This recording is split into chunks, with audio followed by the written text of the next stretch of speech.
Hi, this is Nate from the Wood Project. What we're going to show you today is how to resin a timber slab, finish it, sand it and coat it. So the tools you'll need are resin,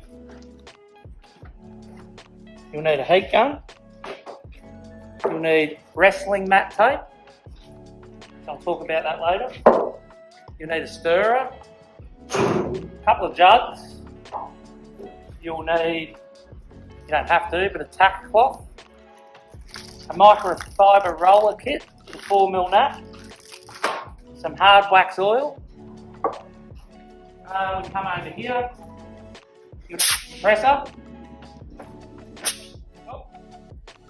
and of course a sander, an orbital sander. We like to use Festool. If you don't have a Festool, you can get away with it. Any other orbital sander, it'll take you a bit longer. And basically, yeah, if you buy a timber slab from us, they come kiln dried and dressed, ready to work on. So from the stage I'm going to show you today, if you bought a slab from us, you can work on it yourself. Some other places you buy slabs, they're not flat, they're not dry properly, you're just going to be wasting your time. So you can buy our slabs online. There's an online shop on our website. So go to thewoodproject.com.au and there's a shop there with the timber slabs and we ship them Australia wide. So yeah, if you're in the market for a slab, give us a look. Anyway, we'll get to it. We'll show you what has to happen. Basically, this slab has already been sanded by Andy here, young Andy, the young guru. If you would like more detailed information on how to sand your live edge slab, we have a detailed video over on our YouTube page called How to Fill, Sand and Fine Sand Your Live Edge Slab. It's been sanded to 60 grit, so the first step is to cut your slabs where needed. Sand to 60 grit with an orbital sander, both sides. And then once you've sanded to 60 grit, all these imperfections need to be dug out just with a scraper. Open them up, see these little fine ones? See how I'm digging that out? Dig out all the little ones, it's a fair bit of work. All these we'll end up digging out.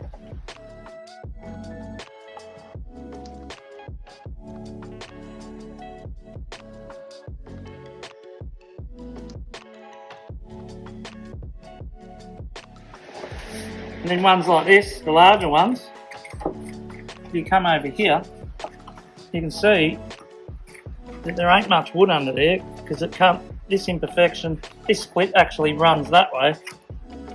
So we need to dig out anything that's unstable, like that, before we resin. So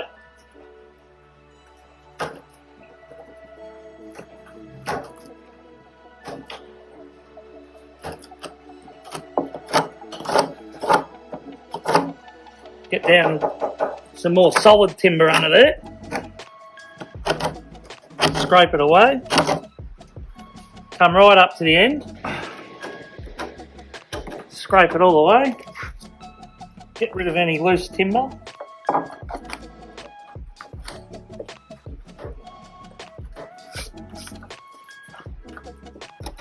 Just hold your scraper on a bit of an angle, there's no good just running it through like that. Because the idea is you need to open it up more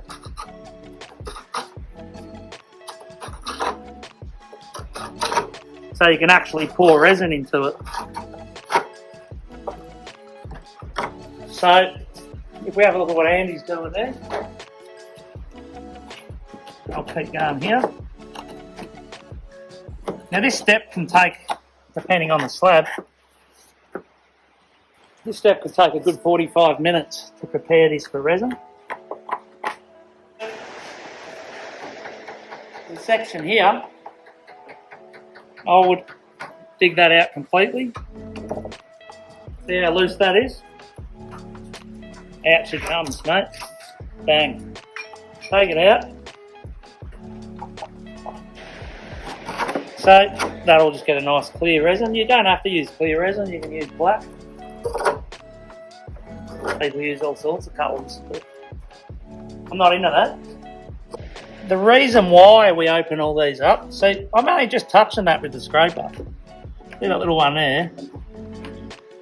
I'm only just touching that, and that's opened up. If we were to leave these, say that there, they will open up anyway. Just as the timber will always move slightly, and they will open up. And then, you know, for a surface, for a bar top or whatever, kitchen bench, becomes unhygienic. So we're just opening it up, so then to a level where you can get a decent amount of resin into it and stabilise the timber in that area, and the job's done. It won't open up on you. So if we have another look here, let's have a look at this one here. If we were to leave that timber there's pretty loose in there. So I'm getting right in there. There. So now that'll get filled with resin and you've got no problems.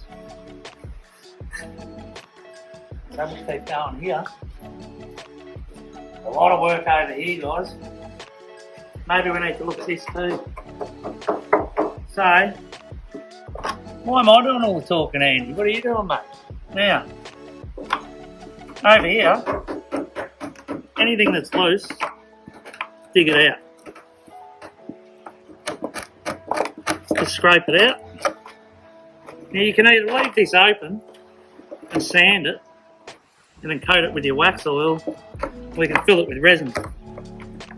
What are we going to do, Sarah? What do you want? Sarah? We're going to leave it. Huh? We're going to leave it open. We're going to leave it open, are we? So, I'll get rid of that. See the chunk down there? You can get a chisel for this, I just can't be bothered getting it. Then we can work all that with a little sander or a grinder. So once you've dug it all out with your scraper or chisel, whatever you need to do, just blow it off with a compressor. If you don't have a compressor, buy one. They're pretty handy. You don't have to use a compressor. You can blow it off. What with? Buy a compressor, man. You tight ass.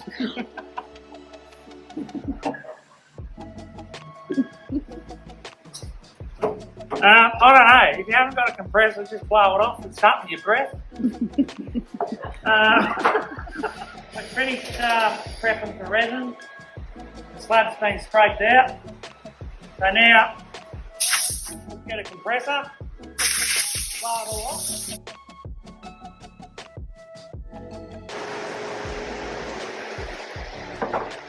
What we're going to do now is tape up the bottom with some resin tape, which I'll show you in a minute. Anywhere where you think the resin's going to go through from the top, we'll pour the resin from the top. Anywhere you think it'll leak, we need to tape up. So now we're going to tape it up. What we use is wrestling mat tape.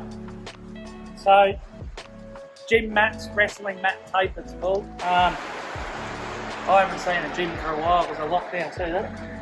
They used to be double that size. We got nothing now. Anyway, so we tape up anywhere where the resin's going to leak through from the other side. This tape, we've tried a lot of different tapes. This is by far the best tape. It's strong. The resin doesn't stick to it, so once your resin's all dry, you can peel it straight back off easily. Rub it on there. So we'll go all through there. Now you can buy this stuff, we buy it from Amazon. Just do a search for wrestling mat tape. It's quite expensive, but in our opinion there's no better tape to use for resin.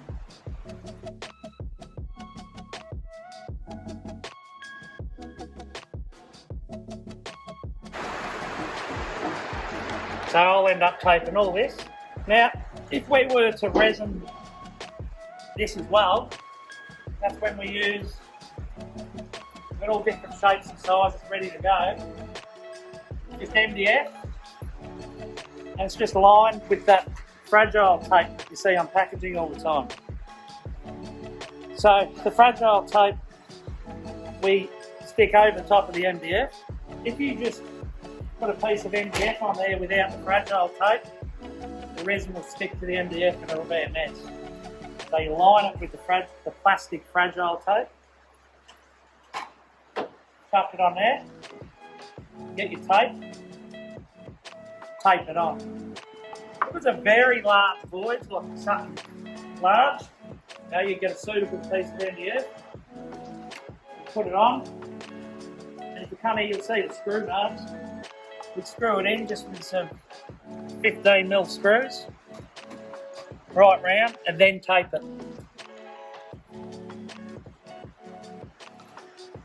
But for this slab, you want to leave that open. We're going to end up sanding that. We don't need any of that. As I said, the tape's really good.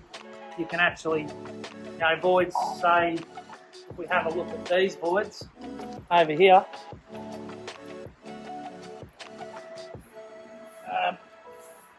then ones like that, that's no problems at all, just with the tape. Ones like that, that one there, we would have used one of these underneath. But anything smaller than that, the tape's fine.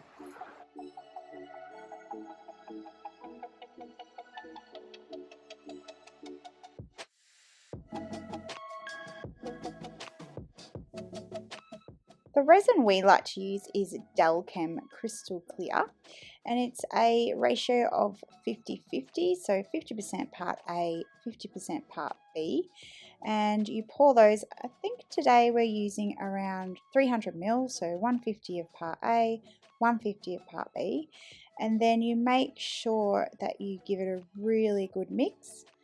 Try and get rid of all of those tiny little air bubbles. And making sure that both parts are mixed together really well.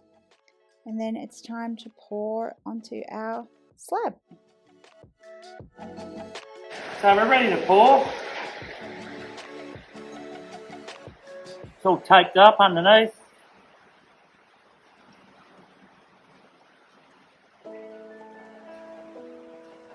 And that one goes all the way through, so we probably won't pour it to the top in case we spring a leak.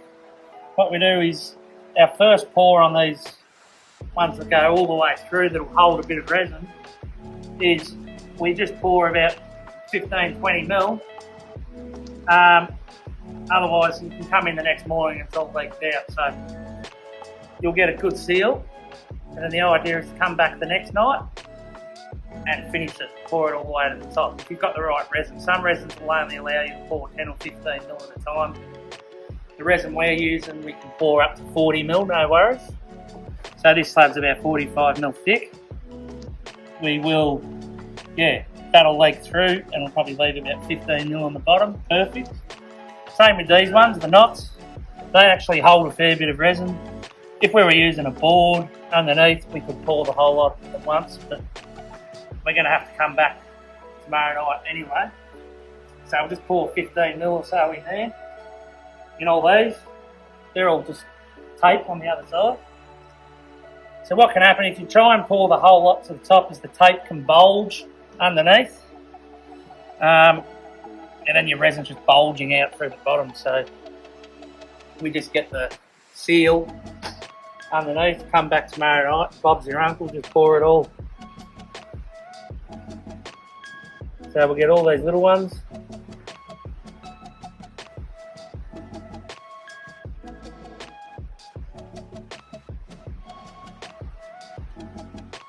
And also, if you were pouring a clear resin through a large void, I'll just have this for a second. It's a good idea. So pretend this is a large void. Pour the resin onto something metal before, look at the shapes. Fear of pop. Pour it onto something metal before it hits the timber. Look at this metal ruler or a metal scraper. What that does is it helps reduce the bubbles in the resin. Whereas if you just pour it straight in, you tend to get more bubbles. It's a good little trick, guys. Okay. While he's pouring the resin there, I'll get the heat gun out. See the bubbles, they've come to the surface. This is a really good resin. The bubbles are already on the surface, which is great. So what we do is just keep, you don't want to get the gun too close to it because you can make the resin go off. Just keep, don't get it too hot. Just keep it at a fair distance. What's that, about 15 centimetres away from the resin. Depends on the temperature setting on your heat gun, but they're gone. Got a little one there, a bit of an air bubble. Probably want to wear gloves, but I don't care. Now,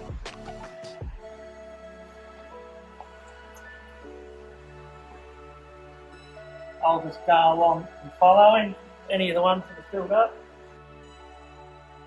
Then we'll probably come back after he's finished. I'll hit it again with the heat gun, and it's a good practice to come back 10 minutes later and hit it again.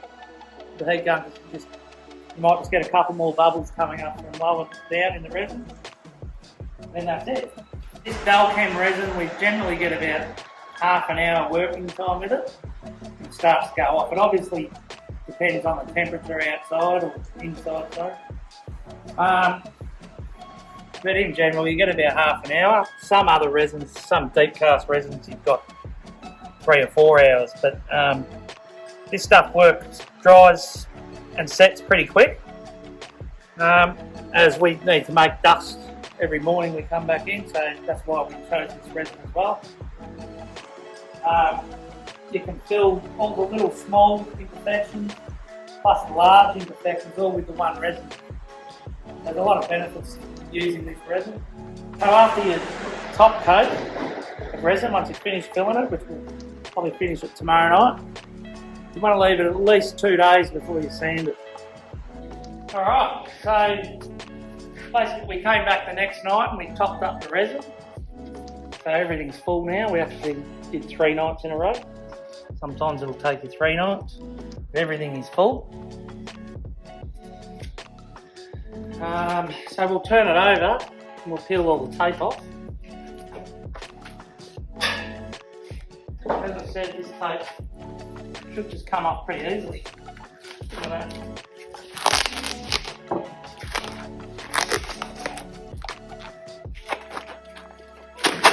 Off she comes. Okay. The rest is sanding. So, what we'll do now is we'll start with the bottom and we'll just sand all the resin off and we'll give the whole surface another sand at 60 grit. Then we'll turn it over and we'll do the other side. And after that I'll show you the next steps before coating. So now that our resin is dry, we are going to sand both sides to 60 grit, including the live edges. Then we sand with 120 grit and we finish on 240 grit.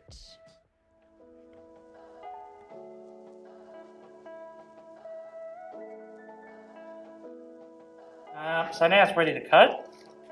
So basically you'll notice all these resin areas won't look very clear until it's coated. But when we coat it, I'll just lick it. You'll see that it'll come up nice and clear. It'll look a bit grey colour at the moment, a bit cloudy. But that's fine, as long as you go to 240 grit, it'll come up nice and clear. You can go to 400 grit if you want it to even be clearer, just through the larger resin areas. But most coatings, including wax oil, 240 grit's about where you want to be for the wax oil to actually adhere properly to the timber. So if you wanted to go 400 grit, just do it on the resin areas. Now, all we do now is we wipe it down with a tack cloth. You can just use a rag, but tack cloths are really good. They get everything off. So, wipe it down.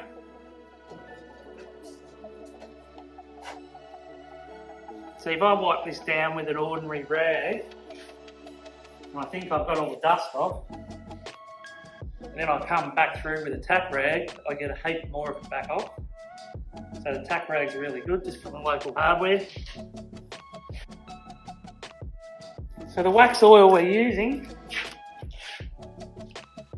is Evolution Matte from Whittle Waxes. It's a hard wax oil. It's probably the best one. We've tried a few. We find this one the best. It's probably, it dries a bit quicker between coats too, because some of the others we've tried, you've got to wait 3 days, 4 days between coats because you need to sand 240 grit between coats. We find usually within 24 hours we're right to go. So, just with a microfiber roller, that's a 4mm nap.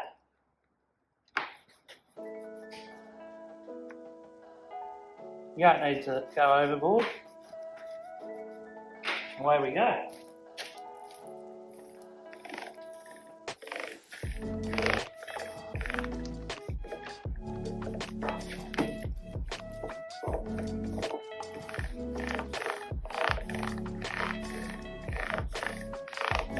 Look at those grains. A bit more.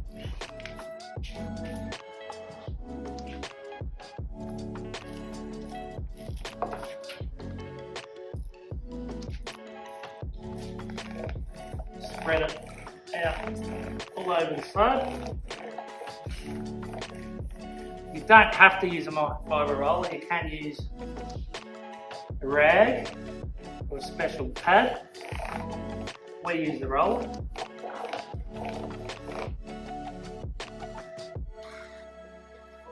If you need to get a paintbrush to get into some of these, you can do that.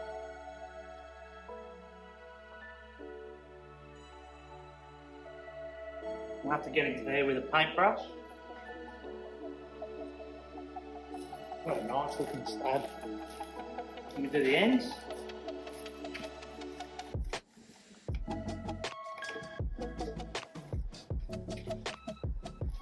Okay, so what we do now is once we've covered the whole surface, we want to get rid of the roller marks. So just continuous rolls, not like that. I missed a bit there.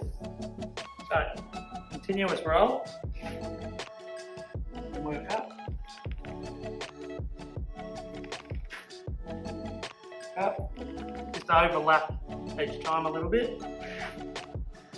The roller marks.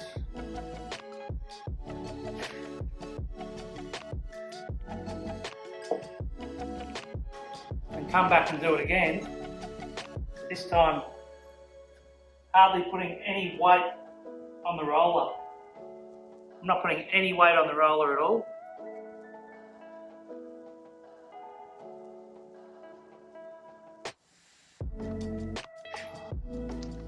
Holding it loosely.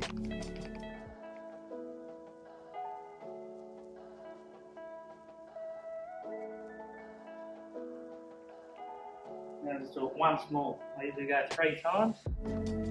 No weight. Letting the roller do it.